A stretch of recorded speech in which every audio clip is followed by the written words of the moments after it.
Dear students, welcome to the National University online class lecture.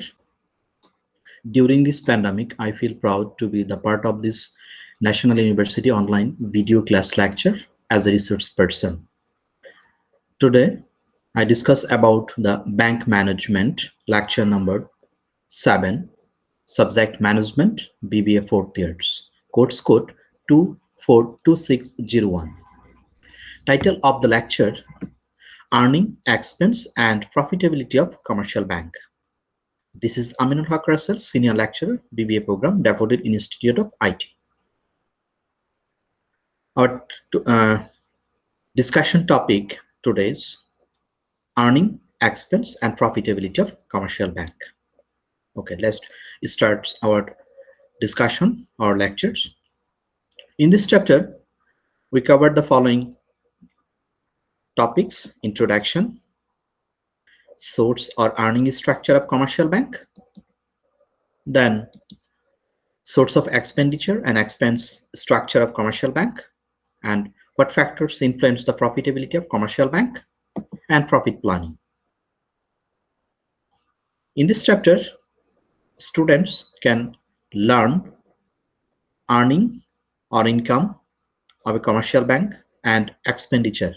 তারা যে commercial ব্যাংকগুলো যে ইনকাম করে এবং সেই ইনকামটা কোথায় খরচ হয়, তাদের কোথায় কোথায় থেকে তাদের আর্নিংটা আসে, তাদের ইনকামটা কোথায় থেকে হয়, আয়টা কোথায় থেকে হয় এবং ব্যয় কোথায় করে কমার্শিয়াল ব্যাংকগুলো, এবং সেই আয় এবং আয়কে অথবা প্রফিটকে কোন কোন ফ্যাক্টরগুলো ইনফ্লুয়েন্স করে, এবং অথবা প্রফিট যখন ব্যাংক প্রফিট প্ল্যানিং করে কোন ফ্যাক্টরগুলোকে ব্যাংক কনসিডার করতে হবে, এই বিষয়টা আমরা এই চ্যাপ্টারে শিখব। লাস্টে আমরা প্রফিট প্ল্যানিং কিভাবে করতে হয় সেই জিনিসটা আমরা দেখব। ওকে, আর্নিং হচ্ছে কি আসলে? আর্নিং হচ্ছে, আমরা জানি যে একটা ফাংশন।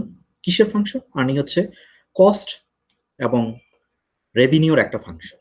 আর্নিং হচ্ছে কি কস্ট এবং রেভিনিউর একটা ফাংশন। ওকে, এটা আমরা ডিসকাশন করার আগে আমরা আগে একটু ইন্ট্রোডাক্টরি একটা বিষয় জেনে নিই। সেটা হচ্ছে কি, কমার্শিয়াল ব্যাংক হচ্ছে একটা সার্ভিস ওরিয়েন্টেড অর্গানাইজেশন। তো তার মেইন মোটিভটাই থাকে যে প্রফিট অর ইনকাম জেনারেট করা। তো অন্যান্য অর্গানাইজেশনের মতো ব্যাংকও কি করে, তার প্রফিট আর্ন করার একটা মোটিভ নিয়ে সে বিজনেসটা কন্টিনিউ করে। যেটা বলতেছিলাম আমরা যে income, that is, income is the function of revenue and cost. Revenue and cost. This may be shown as income equal to function of revenue minus cost. আমরা যেই ব্যাংকে যে কস্টগুলো হয় এটাকে যদি আমরা ডিডাক্ট করে দিই, তার যদি যে ইনকামগুলো আসে সেই ইনকাম থেকে যদি আমরা কস্টটাকে মাইনাস করে দিই, তাহলে যেটা থাকে সেটাই হচ্ছে ব্যাংকের প্রফিট। আমরা এখন যেটা দেখবো সেটা হচ্ছে কি, ব্যাংকের source of income or earning structure of commercial bank. ব্যাংকের ইনকাম অথবা আর্নিংটাকে 5টা ক্লাসে ভাগ করা যায়। সেটা হচ্ছে কি 5টা টাইপের হয়। সেটা হচ্ছে তার ফার্স্ট ইনকাম যেটা হয় ইন্টারেস্ট ইনকাম, বিল ডিসকাউন্ট করে তার কিছু ইনকাম হয়, এবং ডিভিডেন্ড ইনকাম। ব্যাংক ক্যাপিটাল মার্কেটে কিন্তু ব্যাংক ইনভেস্ট করে। অ্যাজ ইনস্টিটিউশনাল ইনভেস্টর হিসেবে ব্যাংক কিন্তু প্রাতিষ্ঠানিক বিনিয়োগকারী হিসেবে ব্যাংক ক্যাপিটাল মার্কেটে ইনভেস্ট করে। সেই ইনভেস্টমেন্ট থেকে তাদের একটা ডিভিডেন্ড ইনকাম হিসেবে আসতে পারে। একটা হচ্ছে ডিসকাউন্ট ইনকাম, যেটা আমরা বলতেছি যে ডিসকাউন্ট ইনকামটা হচ্ছে তারা যে বিলগুলো আছে সেই বিলকে ডিসকাউন্ট করে তারা বিল অনেক সময় দেখা যায় যে বিজনেসম্যানদের কিছু বিল থাকে, সেই বিলগুলা ওরা কি করে, মানে বাট্টা করে ব্যাংকের কাছে বাট্টা করে অথবা ব্যাংকের কাছে ডিসকাউন্টিং করে তারা ব্যাংক থেকে টাকা নিয়ে নেয়। তো এতে দুই পার্টিরই একটা বেনিফিট হয়। সেই এই ধরনের বিল থেকেও কমার্শিয়াল ব্যাংকগুলো ইনকাম জেনারেট করে থাকে। আরেকটা হচ্ছে তাদের মেইন ইনকাম ইন্টারেস্ট। ব্যাংক যেই ডিপোজিটরদের কাছ থেকে কালেক্ট করে সেটা হচ্ছে তার এক্সপেন্স, কিন্তু সে এই টাকাটা সে কি করে অন্য একটা জায়গায় লোন হিসেবে দেয়। এখন লোন হিসেবে দেওয়ার ক্ষেত্রে ব্যাংক কি করে, যে লোন দেয় সেই লোন থেকে তাদের একটা ইনকাম হয়। ওকে, আমরা একটা এক্সাম্পল আকারে লিখি। সাপোজ সে কি করলো, ব্যাংক 5% রেট অফ ইন্টারেস্ট দিবে সে ডিপোজিটরদের কাছ থেকে টাকা নিল, আর সেটা কি করবে, সেটা লোন দিল। সে একটা লোন দিলে সেটা কত পার্সেন্টে, 8% or 9%। এই যে 2% যে তার আর 3% যেটা থাকে স্প্রেডটা, সেটা হচ্ছে তার ইনকাম। এটাকে ইন্টারেস্ট ইনকাম হিসেবে আমরা কাউন্ট করে থাকি। এটা হচ্ছে মেইন ইনকাম, লোন থেকে যে ইনকামটা হয় যেটা ইন্টারেস্ট ইনকাম বলি, এগুলো হচ্ছে মেইন ইনকাম ব্যাংকের, একটা কমার্শিয়াল ব্যাংকের মূল মূল যে আয়টা সেটা তার ইন্টারেস্ট থেকেই আসে। ডিসকাউন্ট থেকেও তার একটা মেজর পোর্শন ইনকাম আসে। ডিভিডেন্ড ইনকামটা হচ্ছে ব্যাংক ইনস্টিটিউশনাল ইনভেস্টর হিসেবে সে যত বেশি ইনভেস্ট করবে অথবা শেয়ার মার্কেটে ইনভেস্ট করবে, শেয়ার পারচেজ করবে, তার তত বেশি ডিভিডেন্ড পাওয়ার পসিবিলিটি থাকে। কিন্তু সেক্ষেত্রে বাংলাদেশ ব্যাংকের কিছু গাইডলাইন তাকে ফলো করতে হয়, যেহেতু কিছু নিয়ম আছে। ব্যাংক ইচ্ছে করলেই সব ফান্ড তার ক্যাপিটাল মার্কেটে ইনভেস্ট করতে পারে না, এটা বাংলাদেশ ব্যাংকের একটা রুলস করা আছে, সেটা ফলো করে তাকে ইনভেস্ট করতে হয় ক্যাপিটাল মার্কেটে, সেটা থেকে তার একটা ইনকাম আসে, যেটাকে আমরা বলি ডিভিডেন্ড ইনকাম। তারপর আমরা কমিশন, ফি এবং এক্সচেঞ্জ চার্জ, ব্রোকারেজ চার্জ, প্রত্যেকটা কমার্শিয়াল ব্যাংকেরই একটা ব্রোকারেজ হাউস আছে, সে ব্রোকারেজ হাউস দিয়ে সে আন্ডার রাইটারের কাজগুলা করে থাকে এবং সে এই ক্লায়েন্টদেরকে কিছু সার্ভিস দিয়ে থাকে, সেটাকে আমরা ওই জায়গা থেকেও তার ব্যাংকের কিছু ইনকাম হয়। যেমন সেটাকে আমরা বলি ব্রোকারেজ ফি, যখন শেয়ার বিক্রি করে অথবা শেয়ার পারচেজ করে দুই জায়গাতেই তাকে ফি দিতে হয়, কমিশন দিতে হয়। এই যে কমিশনগুলো থেকেও ব্যাংকের একটা ইনকাম আসে। আদার্স কিছু ইনকাম আছে, যেমন ব্যাংকার্স, কমার্শিয়াল ব্যাংকগুলো কি করে লকার্স ফ্যাসিলিটি প্রোভাইড করে। সেই লকার্স ফ্যাসিলিটি কাস্টমারকে সে কি করে, কাস্টমারকে তার মূল্যবান যে সম্পদ আছে, যেমন সেটা গহনা, অলংকার, যে গোল্ড কিংবা আরো অন্যান্য যে অ্যাসেটগুলো, ভ্যালুয়েবল অ্যাসেটগুলো ব্যাংক এর কাছে সে লকারে রেখে দেয়। তো এই লকারে রাখার এগেনস্টে ব্যাংক কিছু ফিস চার্জ করে, তো এটা থেকেও ব্যাংকের একটা ইনকাম হয়, যেটাকে আমরা আদার্স ইনকাম হিসেবে কাউন্ট করে থাকি। তারপর রেমিটেন্স পাঠায়, এখন ব্যাংকের থ্রুতে কিন্তু সব যারা বিদেশে থাকে আমাদের দেশের মানুষ, তারা যখন তার আত্মীয় স্বজন কিংবা বাড়িতে টাকা পাঠায় সেটা রেমিটেন্স, সেই রেমিটেন্সটা ব্যাংকের থ্রুতে পাঠায়। এখন এই রেমিটেন্স কিছু হ্যান্ডেল করতে গেলে ব্যাংকের কিছু চার্জ দিতে হয়। এখন এই রেমিটেন্স হ্যান্ডেল করার থ্রুতে, রেমিটেন্স নিয়ে কাজ করার থ্রুতে সেই জায়গা থেকেও ব্যাংকের কিছু কমিশন আসে। আরেকটা বলতে সার্ভিস চার্জ, সার্ভিস চার্জ থেকেও ব্যাংকের একটা ইনকাম হয়। যেমন ব্যাংক অনলাইন ফ্যাসিলিটি দিচ্ছে, সেটার জন্য একটা চার্জ নেয়, এসএমএস ফ্যাসিলিটি সার্ভিস দিচ্ছে, সেটার জন্য একটা চার্জ নেয়। ব্যাংক আমার হয়ে অন্য একটা ব্যাংক থেকে ক্যাশ কালেক্ট করে দেয় অথবা চেক ডিসবার্স করে দেয়, ব্যাংক আমার হয়ে আমার ইউটিলিটি বিল, অন্যান্য সার্ভিস আমাকে দিয়ে থাকে, এই প্রত্যেকটা সার্ভিসের এগেনস্টে ব্যাংক চার্জ প্রোভাইড করে। তারপর ডিলে ফাইন, ডিলে ফাইন থেকেও ব্যাংকের একটা ইনকাম হয়। আপনি মান্থলি ডিপোজিট, সেটা আপনি যখন একটা নির্দিষ্ট ডেট থাকে, সেই নির্দিষ্ট ডেটের মধ্যে যদি আপনি পে না করেন, তখন আপনাকে একটা ডিলে ফাইন দিয়ে আপনাকে পরিশোধ করতে হয়। এটা এই বাণিজ্যর অনেকগুলা বিল আছে, সেই বিলের ক্ষেত্রেও হয়, এই ডিলে ফাইনটা ইম্পোজ করে থাকে। তারপর traveller cheque or bank draft issue করেও কমার্শিয়াল ব্যাংকগুলো কিছু ইনকাম করে থাকে। ট্রাভেলার চেককে ফ্যাসিলিটি দেওয়ার জন্য সে কমিশন নেয়।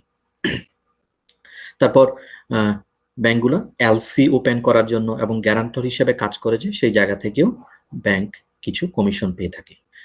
এই হচ্ছে মোটামুটি একটা কমার্শিয়াল ব্যাংকের কিছু ইনকামের মেইন সোর্সগুলো।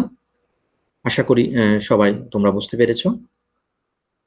নেক্সট আমরা যাই, কি এক্সপেন্স হয় ব্যাংকের, কোথায় কোথায় সে খরচ করে। ব্যাংকের খরচ করার জায়গাটা চারটা হয়, একা বলি আমরা। ইন্টারেস্ট অন ডিপোজিটস, এটা হচ্ছে তার মেইন এক্সপেন্সের জায়গা। সে যে ডিপোজিট কালেক্ট করে, সেই ডিপোজিটরদের ইন্টারেস্টটা তাকে পে করতে হয়, এবং সেই ডিপোজিট বিভিন্ন রেটে থাকে। কারেন্ট অ্যাকাউন্টে এক ধরনের থাকে, সেভিংস অ্যাকাউন্টে এক ধরনের থাকে, এবং ফিক্সড ডিপোজিটে এক ধরনের থাকে। এই ডিপোজিটরদেরকে বিভিন্ন রেটে তাকে কি করতে হয়, ইন্টারেস্ট পে করতে হয়। এটা তার একটা মেইন এক্সপেন্সের জায়গা। ইন্টারেস্ট অন বরোইং, সামটাইমস ব্যাংকও বড় করে, কিন্তু ব্যাংক তো বরোইং এর কাজই করে, সে ব্যাংকও বড় করে। ব্যাংক যে আরেকজন থেকে বড় করে, সে বরোইং এরও কিন্তু ইন্টারেস্ট পে করতে হয় তাকে। অপারেশনাল এক্সপেন্স, ব্যাংক যখন অপারেট করে অ্যাজ এ ইনস্টিটিউশন হিসেবে, তো ইনস্টিটিউশন হিসেবে অপারেট করার কারণেও ব্যাংকের কিছু এক্সপেন্ডিচার হয়, এবং তার মেজর একটা অংশ এই জায়গাতে থাকে। যেমন এমপ্লয়ীদের স্যালারি, তাদের অ্যালাউন্স, প্রভিডেন্ট ফান্ড, তাদের card facility, gratuity fund, compensation এবং ডিফারেন্ট রিকগনিশন আর প্রাইস প্রোভাইড করে থাকে ব্যাংকগুলো। এই জায়গাগুলোতে ব্যাংক কিন্তু একটা হিউজ অ্যামাউন্ট কিন্তু ব্যাংকের অপারেটিং জায়গাতে চলে যায়। তো আমরা দেখলাম যে ব্যাংকের মোটামুটি এক্সপেন্স মানে সে কোথায় এক্সপেন্ডিচারগুলো হয় ব্যাংকের, যে ইনকাম করলো সেটা কোথায় খরচ করে। একটা হচ্ছে সে ডিপোজিট আমানতকারীদের ডিপোজিটরদের যে ইন্টারেস্ট হয়, এবং সে নিজে যদি বড় করে সে বড়োয়িং এর একটা ইন্টারেস্ট, এবং তার অপারেটিং কিছু এক্সপেন্স আছে, সেই এক্সপেন্সগুলো আছে এমপ্লয়ীদের স্যালারি, তার এমপ্লয়ীদের অ্যালাউন্স, তাদের প্রভিডেন্ট ফান্ডের, গ্র্যাচুইটি ফান্ডের কম্পেনসেশন আর আলাদার্স রিকগনিশন প্রাইস মানি, এইসব জন্য ব্যাংকে খরচ করতে হয়।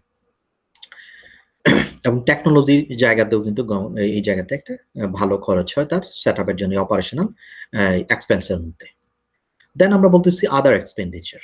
আদার এক্সপেন্ডিচার মধ্যে কি হয়, যে ডিরেক্টরদের ফি দিতে হয়, তারপর কমিটি মেম্বারদের একটা ফি থাকে, তারপর অডিটর যে অডিট করে, এবং কোম্পানি প্রত্যেকটা কমার্শিয়াল ব্যাংকেরই কিছু আলাদা নিজস্ব অডিটর আছে, সেই অডিটরদের ফি, এবং তার যে ভাড়া দিতে হয়, সে যেই অপারেটিং যে জায়গাতে সে অপারেট করে তার বিজনেসটা, সেই জায়গায় তার লয়ার থাকে, সে লয়ারের ফি দিতে হয়।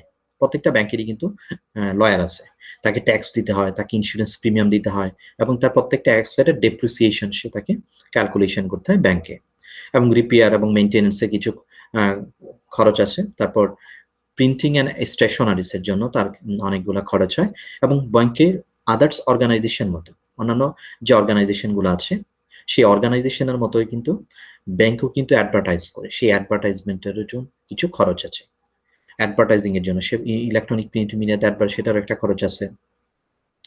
তারপর সে টিভিতে দিল, সেটারও একটা খরচ আছে। তার ওয়েবসাইট থাকে, এই যে ওয়েবসাইট মেনটেন করার জন্য তার একটা কস্ট ইনকার্ড হয়।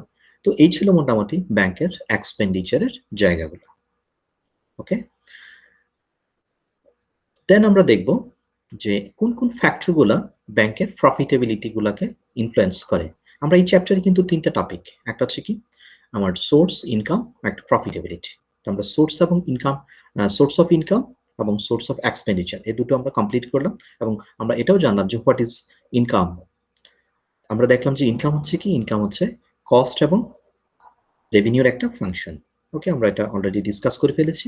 এখন আমরা যেটাতে যাচ্ছি সেটা হচ্ছে প্রফিটেবিলিটি। এক্সপেন্স এবং আমাদের ইনকাম দুটোই শেষ আমাদের।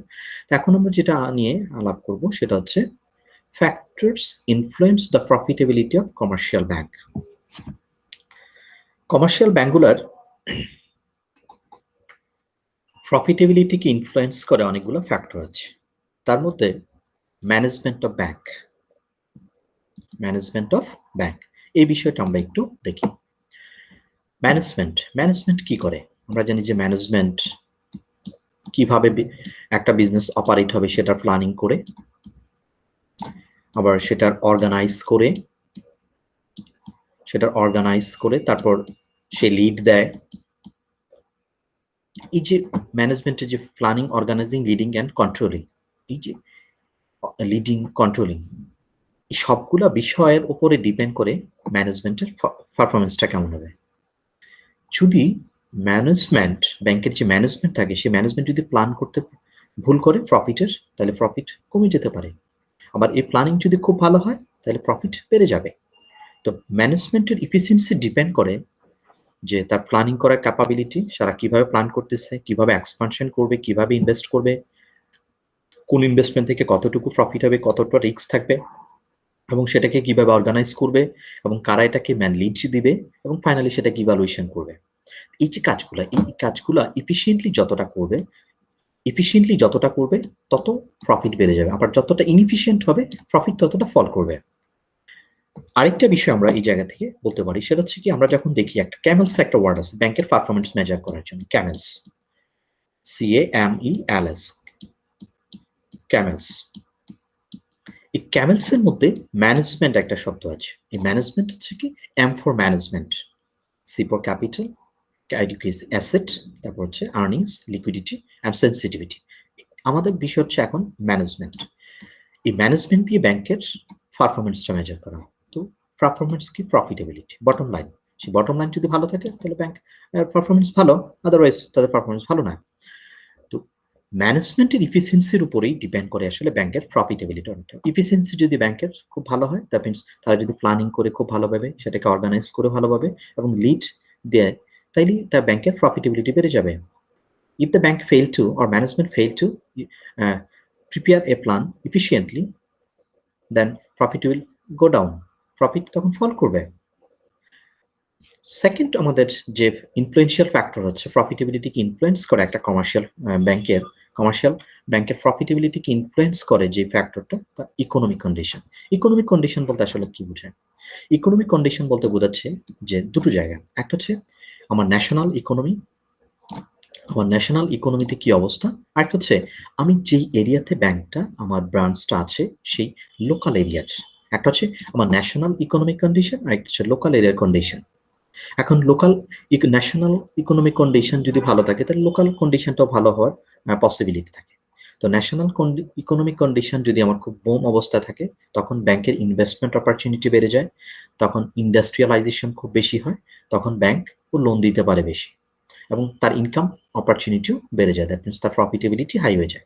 ইকোনমিক কন্ডিশন যদি রেসিশন হয়, রেসিশন যে খুব খারাপ অবস্থায় চলে, যেমন আমাদের কোভিড-19 সময় কিন্তু আসলে অনেক ইনভেস্টমেন্ট স্থবির হয়ে গেছে।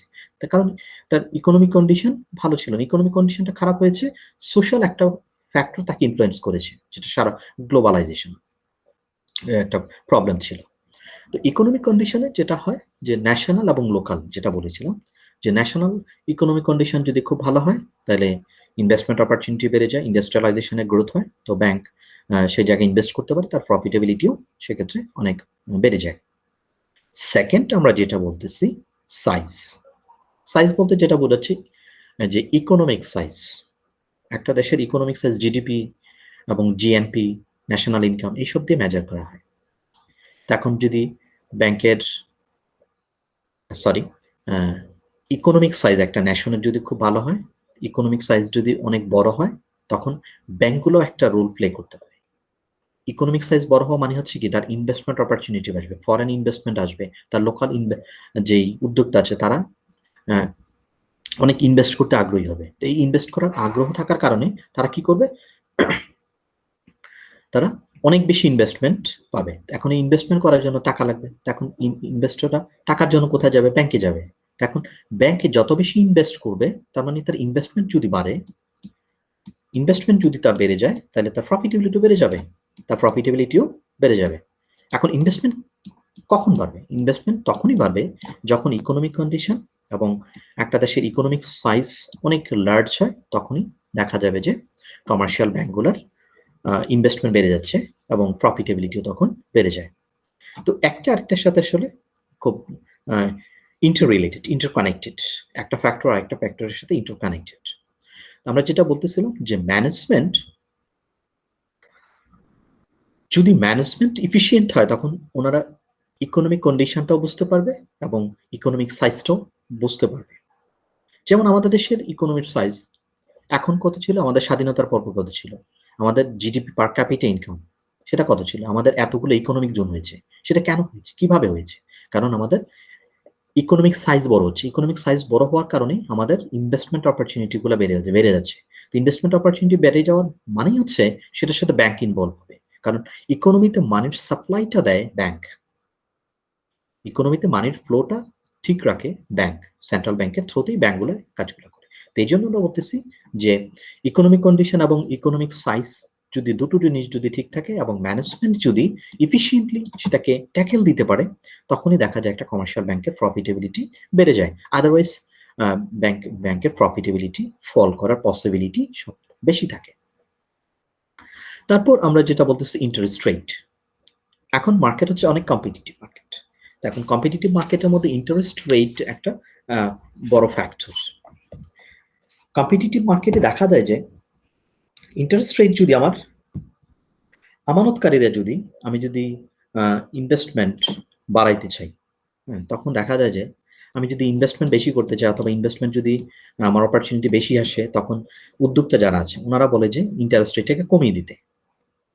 ইন্টারেস্ট রেট যদি আমি কমিয়ে দেই, তখন আমার ডিপোজিটররা নিরুৎসাহিত হবে, ডিপোজিটররা তখন আমার ব্যাংকে আমানত উইথড্র করে নেবে, আমানত রাখবে না। তো ইন্টারেস্ট রেট কে ব্যালেন্সে রাখতে হবে। ইন্টারেস্ট রেট কিভাবে আমার প্রফিটেবিলিটিকে ইনফ্লুয়েন্স করে? ইন্টারেস্ট রেট যদি আমি বাড়িয়ে দেই, তাহলে আমি কি পাবো? আমি ডিপোজিট কালেক্ট করতে পারবো বেশি। এখন ডিপোজিট যদি কালেক্ট করি, তাহলে আমার ইনভেস্টমেন্টের অপরচুনিটিও থাকে। এখন আবার ডিপোজিটের রেট যদি বেশি হয়, তখন আমাকে লোনও দিতে হবে বেশি রেটে। এখন লোন বেশি রেটে দিলে আমার যেই ইনভেস্টর যারা আছে তারা কিন্তু আমার থেকে লোন নিবে না। তারা তখন চাইবে কি, যে অ্যামাউন্ট কমান, ইন্টারেস্ট রেট কমান। ইন্টারেস্ট রেট কমাইলে আমরা লোন নিব। তখন ব্যাংক কি করে, এই ডিপোজিটরদের রেটটাও কমায় এবং ইনভেস্টরদের যে রেট, মানে লোনের যে রেট, সেটাও কমিয়ে দেয়।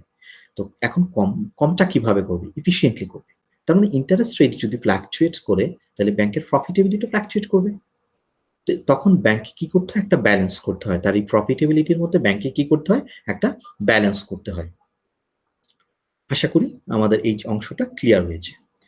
সেকেন্ড আমরা যেটা দেখবো সেটা হচ্ছে,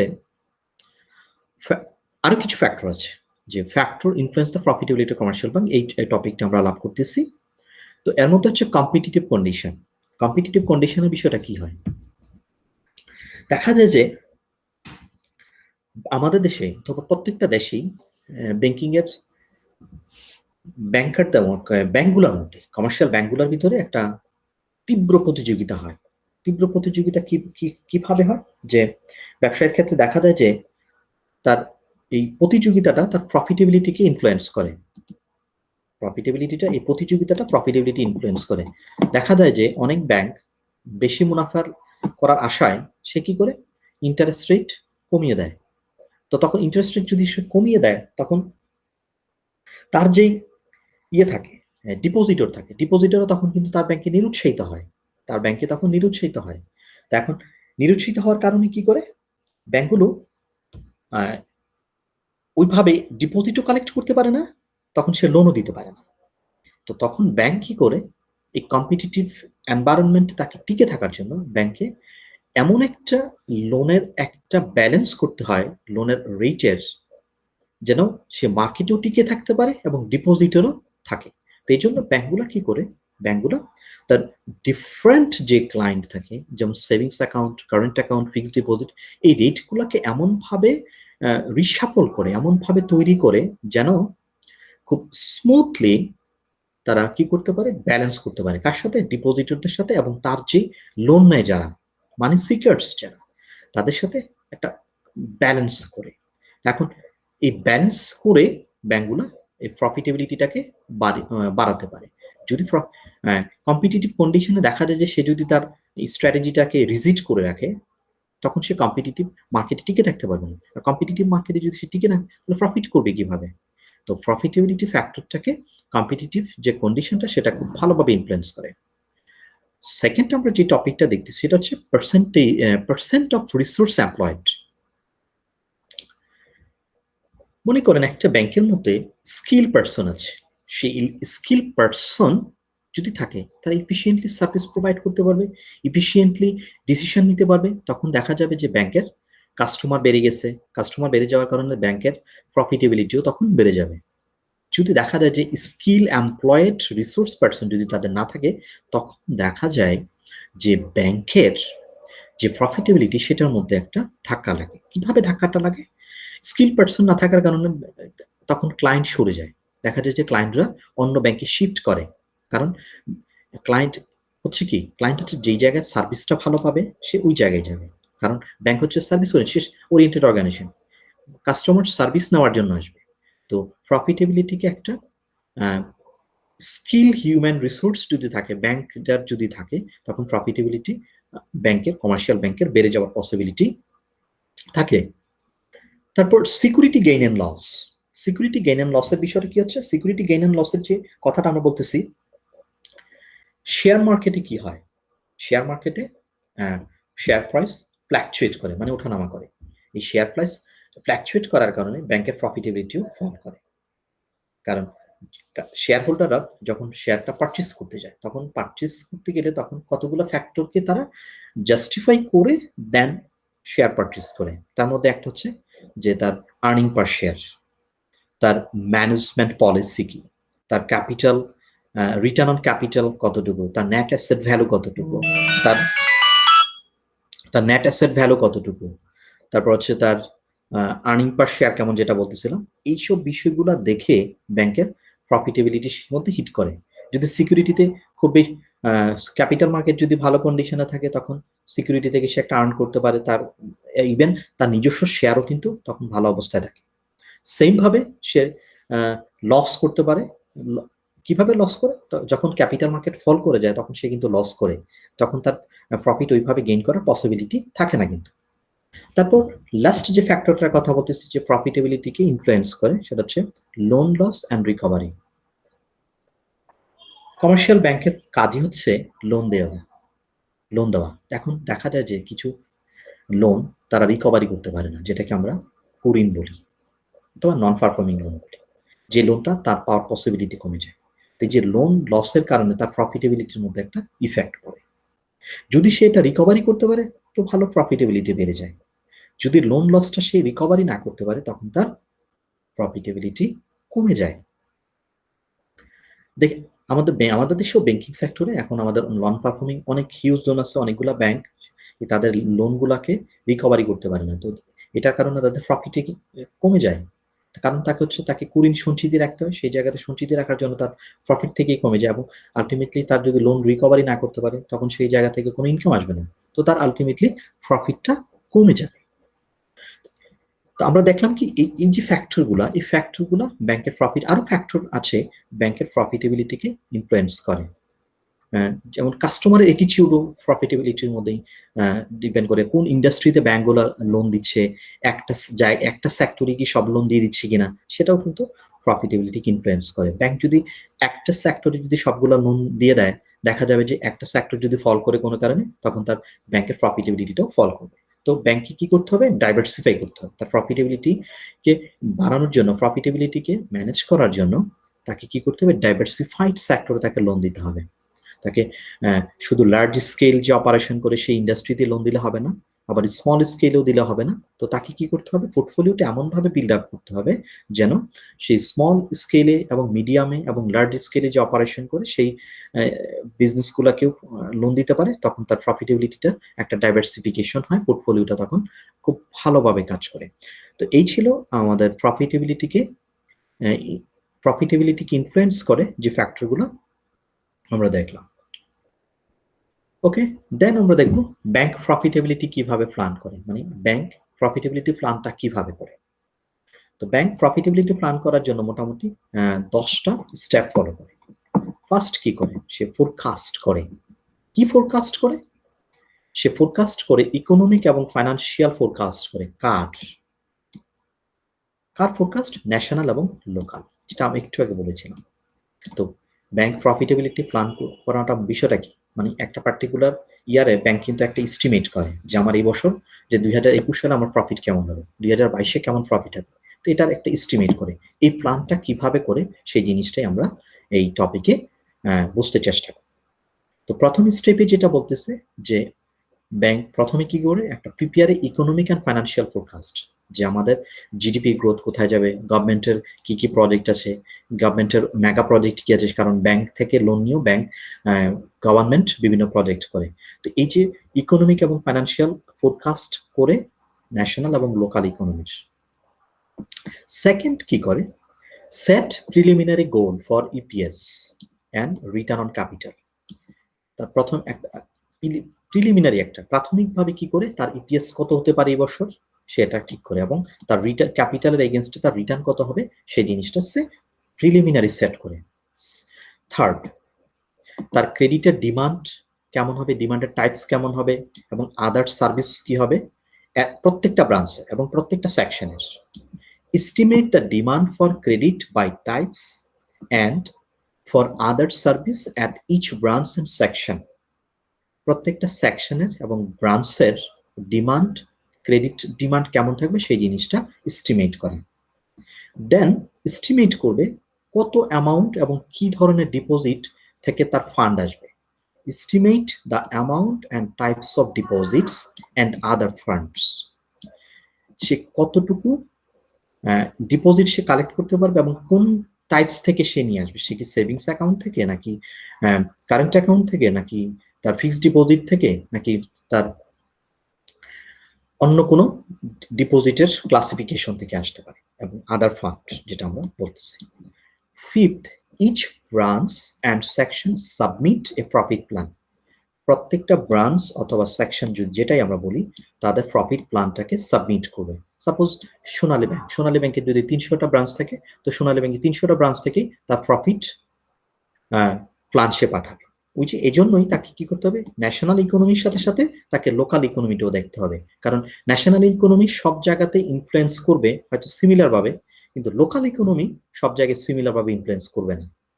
এটা একটা ইন্টারেস্টিং বিষয় কিন্তু। দ্যাটস ওয়াই ব্যাংক কি করে তার প্রফিট প্ল্যানের মধ্যে শুরুতে সে প্রত্যেকটা ব্রাঞ্চের কে বলে তোমাদের প্রফিট প্ল্যান তোমরা সাবমিট করো। 6, develop consolidated profit plan for the bank, মানে সামগ্রিকভাবে ব্যাংকের একটা প্রফিট প্ল্যান করে। সামগ্রিকভাবে ব্যাংক একটা এস্টিমেট করে। কি এস্টিমেট করে? Income tax, provision for income tax, তার ইনকাম ট্যাক্সের কত হতে পারে সেটা, এবং তার ইপিএস ক্যালকুলেট করে এবং রিটার্ন অন ক্যাপিটাল ক্যালকুলেট করে।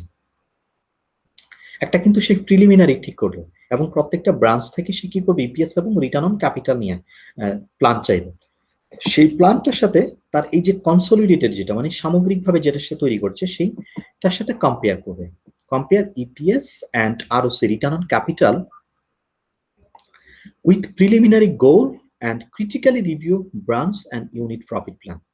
খেয়াল করেন যে ব্যাংকের একটা তো করলো তার ব্রাঞ্চ, আরেকটা করলো ব্যাংক সামগ্রিকভাবে একটা করলো। এখন ব্যাংক কি করবে, compare EPS and return on capital with preliminary goals. তার যে প্রাথমিকভাবে যে ইপিএসটা এবং রিটার্ন অন ক্যাপিটালটা যে তৈরি করেছে, এত পার্সেন্ট রিটার্ন হবে ক্যাপিটালের এগেনস্টে, তার ইপিএস হবে এত টাকা, এটা যে তৈরি করলো সে প্রাথমিক, সেটার সাথে সে কম্পেয়ার করবে, এবং কম্পেয়ার করবে সে ক্রিটিক্যালি সেটাকে রিভিউ করবে। কার সাথে?